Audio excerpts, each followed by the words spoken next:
Alors ici, je vais te montrer comment les filtres peuvent te permettre de pré-remplir tes tableaux et de gagner du temps. Donc concrètement, ici, quand tu as des tableaux, tu peux mettre en place donc des filtres en cliquant ici sur filtres.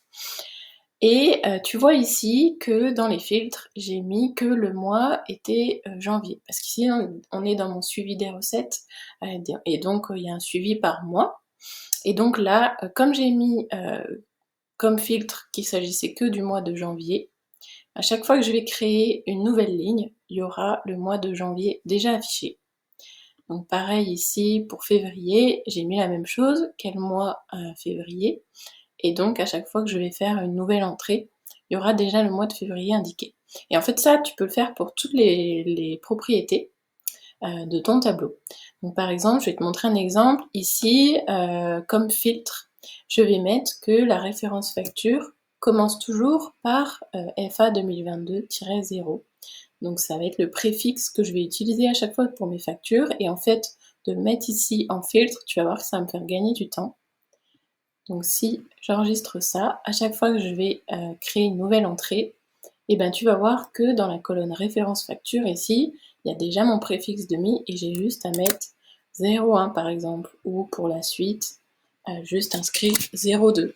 Donc tu vois que sur 3 lignes, ça te fait gagner pas mal de temps plutôt que si tu avais à chaque fois à l'écrire à la main. Pareil pour d'autres fonctionnalités, comme par exemple le nom du projet.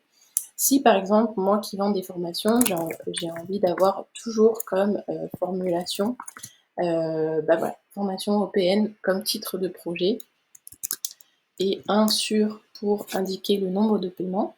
Donc j'enregistre le nom de mon projet, et du coup maintenant, à chaque fois que je vais faire une nouvelle entrée, j'aurai déjà ce préfixe de nom de projet qui sera déjà mis, et j'aurai plus qu'à faire par exemple 1 sur 1 si c'est un paiement en une fois, 1 sur 2 si c'est un paiement en 2 fois, etc. etc. Et ainsi de suite pour toutes les lignes. Donc à toi d'adapter avec ton outil, mais tu peux voir que ça peut faire gagner pas mal de temps. Tu peux faire ça avec toutes tes colonnes, donc comme par exemple ici la date d'émission de la facture. Je vais mettre que à chaque fois elle est égale ou elle arrive après le 1er août 2022.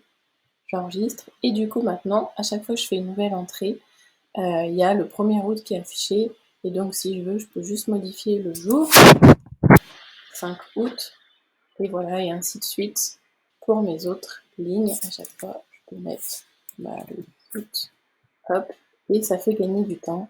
Voilà, plutôt qu'à chaque fois mettre, aller chercher la bonne date, là on gagne aussi du temps là-dessus. Voilà pour cette astuce.